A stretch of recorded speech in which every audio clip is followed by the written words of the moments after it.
Furacão categoria 6, nem existe esse número na escala Saffir-Simpson, mas especialistas estão levando esta possibilidade em consideração, já que o furacão Milton é o sistema com intensificação mais rápida na história e pode ter ventos superiores a 307 km por hora, algo que nunca aconteceu.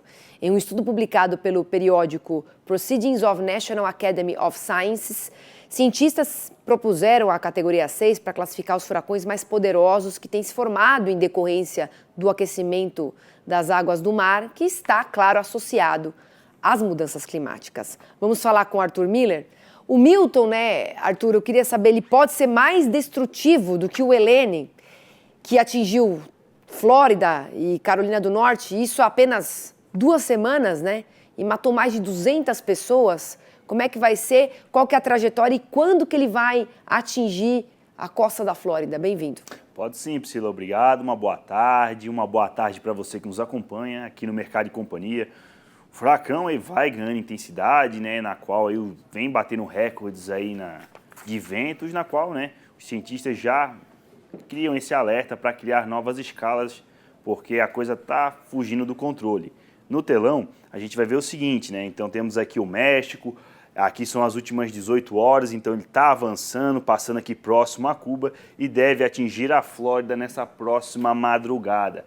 Deve trazer mais estragos sim do que o furacão Helene, já que ao passar por aqui, a previsão de chuvas em algumas horas deve ultrapassar aí 400 milímetros. Então temos a questão dos alagamentos e tem um outro problema, que ao momento que ele passar aqui pela Flórida, ele vai adentrar o Atlântico Norte, que também está muito aquecido, ou seja, ainda existe a possibilidade dele passar pela Flórida, ganhar força e aí adentrar o oceano adentro e ir embora, ou até fazer a curva e aí de repente até atingir novamente a Carolina do Sul, Carolina do Norte, até chegar mais a norte em Nova York. Então, por enquanto, as preocupações são para a Flórida, mas claro, o desastre aí é iminente, não tem o que fazer, então o alerta foi dado, as pessoas não devem ficar lá na região, porque além da chuva, ventos aí que passam de 300 km por hora. Lembrando que o sistema, ele é um sistema de tempestades, ou seja, dentro dele tem tornados, na qual os tornados que podem se formar dentro do sistema, o vento passa até de 400 km por hora, então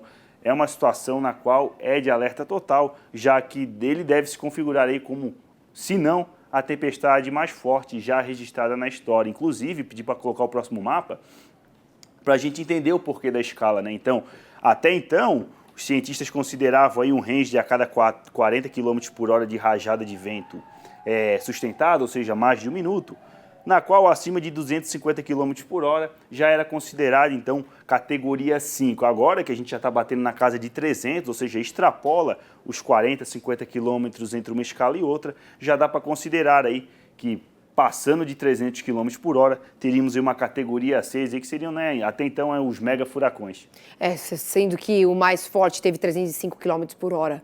E a expectativa é que passe dos 307, aí a gente vê. E a Flórida, por ter mar em toda a volta, mesmo que o sistema perca intensidade ao atravessar o estado, ele pode depois ganhar novamente força do outro lado, que também a água está aquecida. Realmente uma situação muito preocupante. A gente fica de olho aqui no furacão Milton e já, só deixando claro que a gente alertou muito antes do início da temporada de furacões, que seria um período muito tenso, justamente por causa do aquecimento dessas águas do Oceano Atlântico, na metade norte do hemisfério aqui, Exatamente, Priscila. É isso que a gente fala quando a gente aborda a questão climática.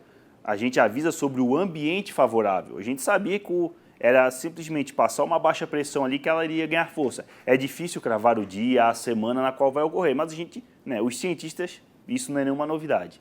A gente sabia que o ambiente era favorável, muita gente até ficou falando aí que, principalmente aí uns especialistas que se dizem climatologistas, que negam as coisas de aquecimento do clima, que tem até a coragem de dizer que a NOAA, a NASA manipula os dados. Então, está aí a prova do que a gente vem alertando. Acontece, não vai ser o último fenômeno, porque não tem jeito, gente. Enquanto os oceanos estiverem aquecidos, vai acontecer mais vezes agora nos Estados Unidos, mas pode ocorrer em qualquer parte do mundo. Manipular fatos fica mais difícil, Arthur, vamos falar um pouquinho sobre como a gente pode também ver agora o Brasil, né? Claro, a gente está passando também por algumas dificuldades muito diferentes, bem menos potentes do que vive, né, o hemisfério norte do Brasil, mas, claro, também com desafios aqui para a nossa agricultura. Queria que você falasse aí do caminho dessa frente fria, até os preços das commodities já estão diminuindo por causa dessa propensão a termos mais chuva. Como é que fica o cenário? O cenário agora é o seguinte, né? Então tem alerta no sul, temporais nos 3 estados ainda, porque o que acontece? O sistema de baixa pressão atua, a partir de hoje ele vai se configurar indo para o oceano como um ciclone extratropical. Aí vai formar uma frente fria que avança sobre o sudeste e o centro-oeste a partir de amanhã. Mas as instabilidades geradas por essa baixa pressão já mudam o tempo hoje, no final da tarde, tanto no centro-oeste quanto na região sudeste. Então temos aí alerta para granizo, rajadas de vento intensas desde o oeste do Paraná, avançando sobre Mato Grosso do Sul, interior de São Paulo, até o Triângulo Mineiro. E isso deve persistir até mais ou menos aí até sexta-feira. Final de semana o tempo dá uma aliviada, então temos aí que hoje é chuva praticamente em todo o centro-sul do país, Matopiba segue quente e seco, trovoadas no oeste da região norte.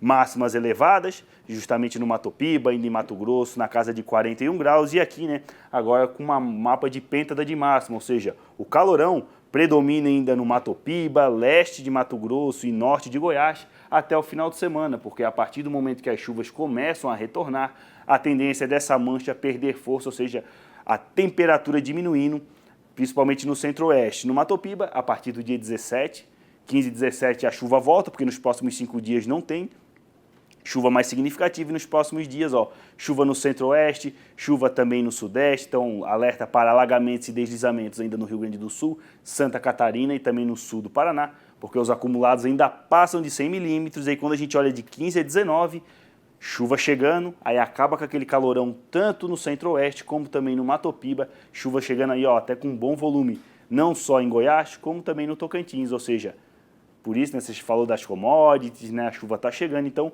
ao menos aí vai ter chuva para iniciar a safra 24-25 de norte a sul do país. E até chamando uma atenção que nessa semana aí, é chuva que chega ainda num bom volume, tanto em Minas Gerais quanto no Espírito Santo, ajudando principalmente o produtor de café. Tá certo. Obrigada, viu, Arthur Miller, pelas suas informações. Uma boa tarde para você. Boa tarde, Priscila. Até amanhã e uma boa tarde para você que nos acompanha.